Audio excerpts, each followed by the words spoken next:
हाणे तुंहिंजो को कमु कयल हूंदो न असांजो मुर्शिद वॾो ईंदो सोलंगी सां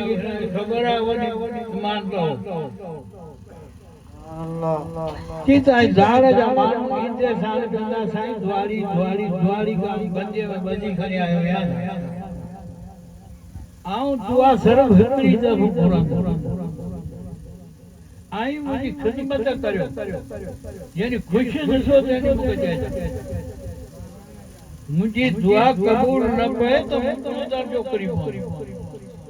मूंखे वरी रुक थींदो त हिन माण्हू मूंखे दुआ न चयो सो वीचारो मजबूर थी सराज पढ़ो एतिरो जजो कोन हलाया मुख़्तसिर साईं जे आयत ते ऐं हदीस ते ॻाल्हाए ऐं दुआ थो करणो